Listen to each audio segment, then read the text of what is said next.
जय श्री राम दोस्तों, जय श्री बालाजी महाराज। आज की वीडियो में मैं आपको बताऊंगा कि पितरों की सवारी आने से पहले आपको क्या संकेत मिलेंगे। पितृ जो हमारे होते हैं वो घर के बड़े बुजुर्ग हमारे होते हैं, माता पिता होते हैं, जिनकी मृत्यु हो जाती है वो पितृ लोक में जा पहुँचते हैं और हम उन्हें पितृ कहते हैं। और पितृ जो होते हैं वो हमारे हर पल हमारे साथ रहते हैं, हमारी दृश्य रूप से और अदृश्य रूप से हमारी सहायता करते हैं। और पितरों की सवारी भी आती है जब वो पितृ प्रसन्न होते हैं। आपने शायद किसी के मुख से ना भी सुना हो कि पितरों की सवारी के बारे में, लेकिन ऐसा नहीं है। पितरों की सवारी आती है, बिल्कुल आती है पितरों की सवारी। जब पितृ आपसे प्रसन्न होते हैं, बहुत ज़्यादा प्रसन्न होते हैं, तो उनकी सवारी आपके शरीर पर जरूर आती है। पहला संकेत क्या होता है पितरों की सवारी आने का? पहला जो संकेत होता है वो होता है कि आपको स्वप्न में सांप दिखाई देंगे। छोटे छोटे से सांप आपको स्वप्न में दिखाई देंगे।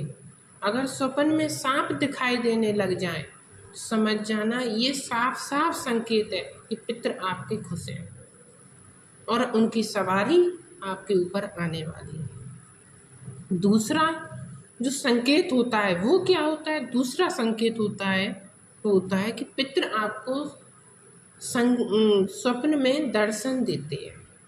स्वप्न में वो आपको दर्शन देते हैं और वो कुछ कहना चाहते हैं आपसे, कुछ मांगते हैं आपसे। अगर इस तरीके से आपके पितृ आपको दिखाई देने लग जाएं, तो समझ जाना कि पितृ आपसे बहुत ज़्यादा प्रसन्न हैं, उनकी कृपा आप पर है। तीसरा जो है वो है कि अमावस्या के 2-3 दिन पहले आपको पितरों के दर्शन होना। कई बार क्या होता है कि हमें याद नहीं रहता कि अमावस्या कब की है। कई बार हम भूल जाते हैं कि अमावस्या कब है। तो पितृ जो होते हैं वो आपको याद दिलाते हैं कि अमावस्या इस दिन है, इसलिए वो 2-3 दिन पहले आपको दर्शन देते हैं।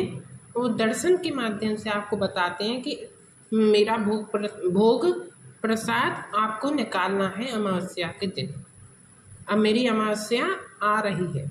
इस तरीके से वो आपको संकेत देती है। चौथा जो संकेत होता है वो होता है कि जो घर परिवार में आपके सुख समृद्धि रहना और घर में खुशहाली का माहौल होना और बिजनेस में तरक्की होना, पैसे संबंधित कोई भी दिक्कत है वो दूर हो जाना, मतलब घर में जो है वो सब चीज़ें आपकी शुभ होने लग जाएंगी। घर में एक सकारात्मक माहौल आपके हो जाएगा।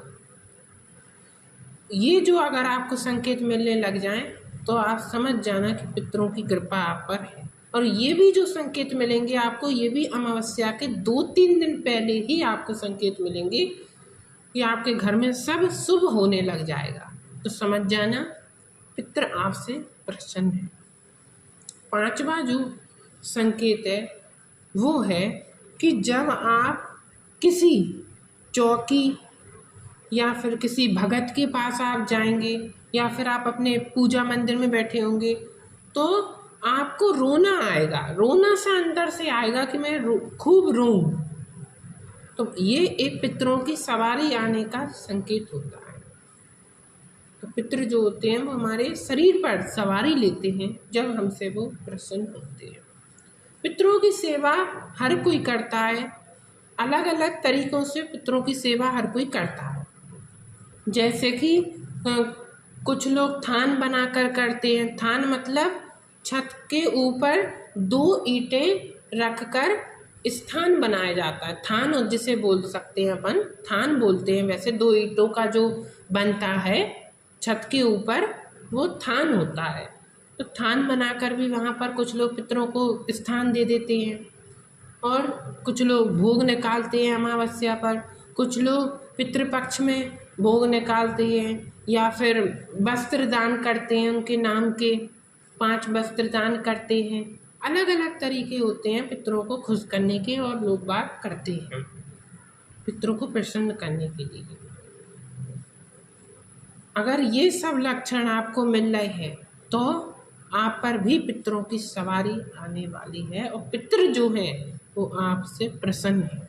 और पितृ हमारी पूजा, याचना, आराधना जब हम उनकी करते हैं तो हमारी पूजा से ही वो पितृ जो हैं वो बलवान होते हैं। पितृ अगर नाराज हो जाएं तो बहुत ज़्यादा दिक्कत हो जाती है।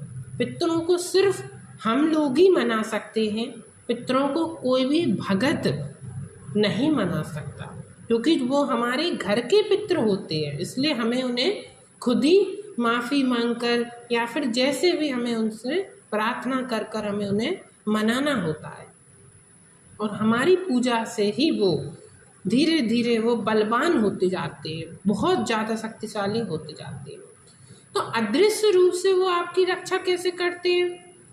अदृश्य रूप से वो रक्षा ऐसे करते हैं कि आप कहीं जा रहे होंगे तो पहले ही वो आपके दिमाग में ऐसा डाल देंगे कि यहाँ पर जाने से खतरा है आपको, यहाँ पे आप नहीं जाओ। और दूसरी चीज़ कि आपका एक्सीडेंट होने वाला होगा तो वो एक्सीडेंट से आपको बचाएंगे। अगर पितर आपके खुश हैं और बलवान हैं तो वो आपको एक्सीडेंट से आपको बचा लेंगे। और भी कई सारी बहुत सी चीज़ें होती हैं वो हमारी अदृश्य और दृश्य रूप से हमारी रक्षा करती हैं। मुझे आशा है आपको मेरी ये वीडियो अच्छी लगी होगी। प्लीज़ अच्छी लगी हो वीडियो तो लाइक और सब्सक्राइब ज़रूर करें। ज़्यादा से ज़्यादा वीडियो को और लोगों तक शेयर करें कि और लोगों को भी सही जानकारी प्राप्त हो सके। प्लीज़ सब्सक्राइब ज़रूर करें। जय श्री राम, जय बालाजी महाराज।